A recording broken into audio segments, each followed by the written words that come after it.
ইমাম মাহদী আলাইহিসসালামের আগমন সম্পর্কে আমরা অনেকেই জানি, কিন্তু তার সম্পর্কে কিছু এমন চমকপ্রদ বা প্রায়শই অজানা তথ্য রয়েছে যা আপনার ধারণা পাল্টে দিতে পারে।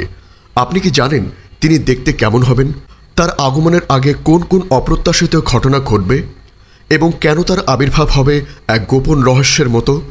যদি এই 10টি চমকপ্রদ তথ্য আপনার জানা না থাকে, তবে আপনি হয়তো শুধুমাত্র প্রচলিত তথ্যের উপর নির্ভরশীল থাকবেন এবং অনেক গুরুত্বপূর্ণ বিষয় আপনার অজানা থেকে যাবে। আজ আমরা ইসলামের সুমহান শিক্ষার আলোকে গভীরভাবে জানব ইমাম মাহদী 10টি চমকপ্রদ তথ্য যা জানলে অবাক হয়ে যাবেন। এই তথ্যগুলো কেন গুরুত্বপূর্ণ এবং কিভাবে এই জ্ঞান আপনাকে আখিরি জামানার ফিতনা থেকে রক্ষা করতে পারে সে সম্পর্কে ইসলামী শরিয়া কি বলে, যাতে আপনি এই রহস্যময় বিষয়ে সঠিক জ্ঞান লাভ করতে পারেন এবং আল্লাহর উপর পূর্ণ ভরসা রাখতে পারেন। আপনার ঈমানী জীবনকে আরও সমৃদ্ধ করতে আধ্যাত্মিক জ্ঞান ও অনুপ্রেরণার এক অসাধারণ ভাণ্ডার পেতে আজই ভিজিট করুন আমাদের ওয়েবসাইট www.ummahkonth.com। প্রিয় শ্রোতা, ইমাম মাহদী আলাইহিসসালামের আগমন কিয়ামতের এক বড় আলামত। হাদিসের বর্ণনা অনুযায়ী তিনি হবেন একজন ন্যায়পরায়ণ শাসক, যিনি পৃথিবীকে ন্যায় ও ইনসাফ দ্বারা পূর্ণ করবেন। যদিও তার সম্পর্কে অনেক তথ্যই আমাদের জানা আছে, কিন্তু কিছু বিষয় আছে যা আমরা সাধারণত গভীরভাবে আলোচনা করি না। এই বিষয়গুলোই আমাদেরকে তার আগমনের প্রেক্ষাপট এবং তার প্রকৃত পরিচয় সম্পর্কে একটি ভিন্ন দৃষ্টিকোণ দিতে পারে। এখানে আমরা ইমাম মাহদী আলাইহিসসালাম সম্পর্কে এমন কিছু চমকপ্রদ তথ্য আলোচনা করব যা আপনাকে তার সম্পর্কে আরও বেশি জ্ঞান দেবে। 1. তার প্রকৃত নাম মুহাম্মদ ইবনে আবদুল্লাহ। আমরা অনেকেই জানি যে তার নাম মুহাম্মদ, কিন্তু চমকপ্রদ বিষয় হল তার পিতার নামও হবে আবদুল্লাহ, অর্থাৎ তার সম্পূর্ণ নাম হবে মুহাম্মদ ইবনে আবদুল্লাহ। রাসূল সাল্লাল্লাহু আলাইহি ওয়াসাল্লাম বলেছেন, মাহদী আমার বংশ থেকে হবে, তার নাম আমার নাম হবে এবং তার পিতার নাম আমার পিতার নাম হবে। সুনানে তিরমিজি। এই সুস্পষ্ট পরিচয় আমাদেরকে ভণ্ড মাহদীদের থেকে রক্ষা করবে। 2. তিনি মদিনা থেকে মক্কার দিকে আসবেন। অনেক মানুষ মনে করে যে ইমাম মাহদী আলাইহিসসালাম কোনো দূরবর্তী দেশ থেকে আসবেন, কিন্তু হাদিসে এসেছে তিনি মদিনা থেকে মক্কার দিকে আসবেন। তিনি কোনো গোপন সংস্থার সদস্য হবেন না, বরং এক খলিফার মৃত্যুর পর যে বিশৃঙ্খলা দেখা দেবে তা থেকে নিজেকে বাঁচাতে তিনি মদিনা থেকে পালিয়ে মক্কায় চলে আসবেন। 3. কাবা শরীফের কাছে তাকে জোর করে বায়াত করানো হবে। এটি এক অত্যন্ত চমকপ্রদ তথ্য। ইমাম মাহদী আলাইহিসসালাম নিজে নেতৃত্ব চাইবেন না, বরং একদল মুমিন তাকে কাবা শরীফের কাছে খুঁজে বের করবে এবং তাকে জোর করে বায়াত দেবে।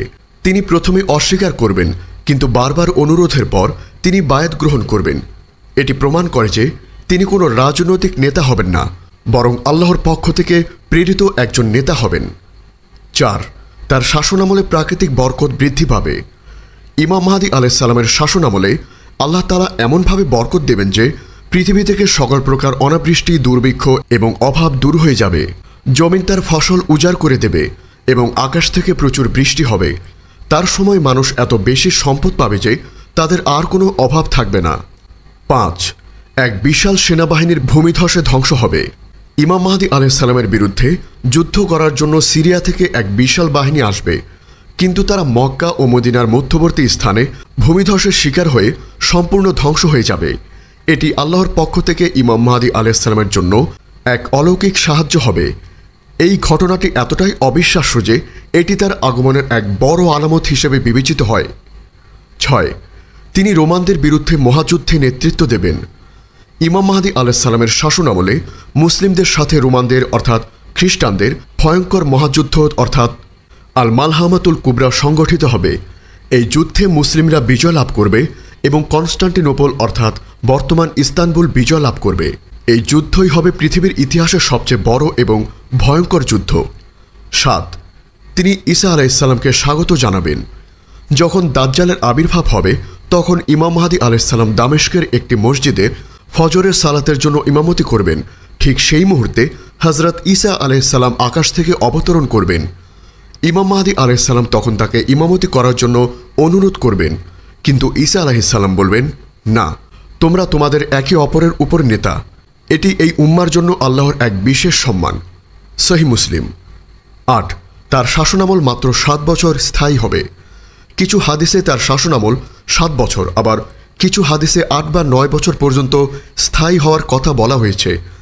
এই অল্প সময়ের মধ্যেই তিনি পৃথিবীকে ন্যায় ও ইনসাফ দ্বারা পূর্ণ করবেন। এই স্বল্প সময় প্রমাণ করে যে তার আগমন কিয়ামতের খুব কাছাকাছি সময় হবে। 9, তার সৈন্যরা হবে খোরাসান থেকে।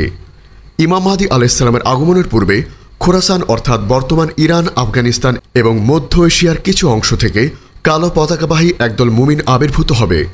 এই দলটি ইমাম মাহদী আলাইহিসসালামকে সাহায্য করতে আসবে। 10, তিনি হবেন নবী মুহাম্মদ সাল্লাল্লাহু আলাইহি ওয়াসাল্লামের বংশধর। সর্বোপরি সবচেয়ে গুরুত্বপূর্ণ তথ্য হল তিনি হবেন রাসূল সাল্লাল্লাহু আলাইহি ওয়াসাল্লামের কন্যা ফাতিমা রাদিয়াল্লাহু আনহার বংশধর। এটি তাকে ভণ্ড মাহাদিরদের থেকে আলাদা করবে। তার বংশ পরিচয় হবে এক স্পষ্ট প্রমাণ। প্রিয় শ্রোতা, ইমাম মাহদী আলাইহিসসালাম সম্পর্কে এই চমকপ্রদ তথ্যগুলো আমাদের জন্য এক গুরুত্বপূর্ণ বার্তা বহন করে। এটি আমাদের বুঝিয়ে দেয় যে তার আগমন কোনো রাজনৈতিক বা সামরিক ঘটনা নয়, বরং এটি আল্লাহর পক্ষ থেকে এক ঐশী নির্দেশনা। তাই আমাদের উচিত কোনো গুজবের পেছনে না ছোটা, বরং নিজেদেরকে আত্মিকভাবে প্রস্তুত করা এবং আল্লাহর উপর পূর্ণ ভরসা রাখা। আল্লাহ তাআলা আমাদেরকে সকল ফিতনা থেকে রক্ষা করুন এবং ইমাম মাহদী আলাইহিসসালামের আগমনের জন্য যোগ্য মুমিন হিসেবে বিবেচিত হওয়ার তৌফিক দান করুন। আল্লাহুম্মা আমিন। আমাদের এই মহৎ বার্তা ছড়িয়ে দিতে অনুগ্রহ করে চ্যানেলটি সাবস্ক্রাইব করুন এবং বেল আইকনটি প্রেস করুন। আমাদের ফেসবুক পেজ ফলো করে উম্মাহ কণ্ঠ পরিবারের অংশ হন। ইসলামিক ব্লগ ও রিসোর্স পেতে আজই ভিজিট করুন আমাদের ওয়েবসাইট www.ummahkontho.com। ইমাম মাহদী আলাইহিসসালামের আগমন সম্পর্কে আমরা অনেকেই জানি, কিন্তু তার সম্পর্কে কিছু এমন চমকপ্রদ বা প্রায়শই অজানা তথ্য রয়েছে যা আপনার ধারণা পাল্টে দিতে পারে। আপনি কি জানেন তিনি দেখতে কেমন হবেন? তার আগমনের আগে কোন কোন অপ্রত্যাশিত ঘটনা ঘটবে এবং কেন তার আবির্ভাব হবে এক গোপন রহস্যের মতো? যদি এই 10টি চমকপ্রদ তথ্য আপনার জানা না থাকে, তবে আপনি হয়তো শুধুমাত্র প্রচলিত তথ্যের উপর নির্ভরশীল থাকবেন এবং অনেক গুরুত্বপূর্ণ বিষয় আপনার অজানা থেকে যাবে। আজ আমরা ইসলামের সুমহান শিক্ষার আলোকে গভীরভাবে জানব ইমাম মাহদী, 10টি চমকপ্রদ তথ্য যা জানলে অবাক হয়ে যাবেন। এই তথ্যগুলো কেন গুরুত্বপূর্ণ এবং কিভাবে এই জ্ঞান আপনাকে আখিরি জামানার ফিতনা থেকে রক্ষা করতে পারে সে সম্পর্কে ইসলামী শরিয়াহ কি বলে, যাতে আপনি এই রহস্যময় বিষয়ে সঠিক জ্ঞান লাভ করতে পারেন এবং আল্লাহর উপর পূর্ণ ভরসা রাখতে পারেন।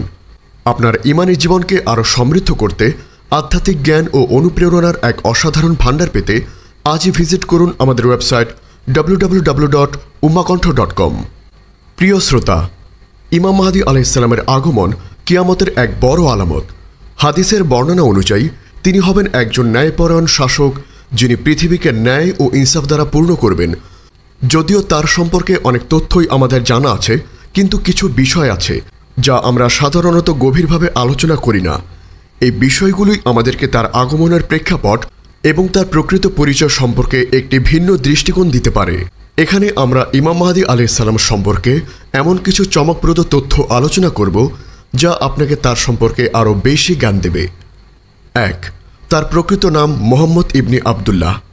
আমরা অনেকেই জানি যে তার নাম মুহাম্মদ, কিন্তু চমকপ্রদ বিষয় হল তার পিতার নামও হবে আবদুল্লাহ, অর্থাৎ তার সম্পূর্ণ নাম হবে মুহাম্মদ ইবনে আবদুল্লাহ।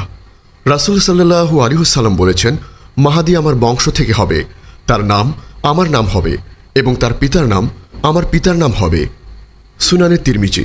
এই সুস্পষ্ট পরিচয় আমাদেরকে ভণ্ড মাহাদীদের থেকে রক্ষা করবে। 2, তিনি মদিনা থেকে মক্কার দিকে আসবেন। অনেক মানুষ মনে করে যে ইমাম মাহদী আলাইহিসসালাম কোনো দূরবর্তী দেশ থেকে আসবেন, কিন্তু হাদিসে এসেছে তিনি মদিনা থেকে মক্কার দিকে আসবেন। তিনি কোনো গোপন সংস্থার সদস্য হবেন না, বরং এক খলিফার মৃত্যুর পর যে বিশৃঙ্খলা দেখা দেবে তা থেকে নিজেকে বাঁচাতে তিনি মদিনা থেকে পালিয়ে মক্কায় চলে আসবেন।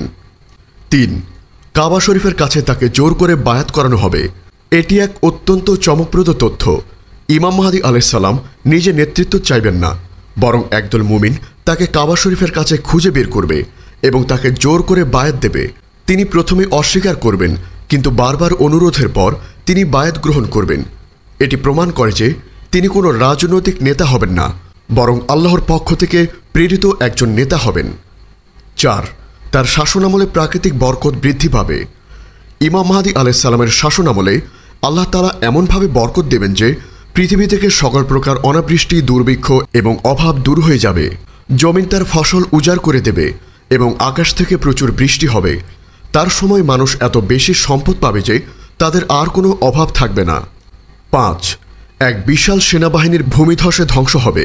ইমাম মাহদী আলাইহিসসালামের বিরুদ্ধে যুদ্ধ করার জন্য সিরিয়া থেকে এক বিশাল বাহিনী আসবে, কিন্তু তারা মক্কা ও মদিনার মধ্যবর্তী স্থানে ভূমিধসের শিকার হয়ে সম্পূর্ণ ধ্বংস হয়ে যাবে।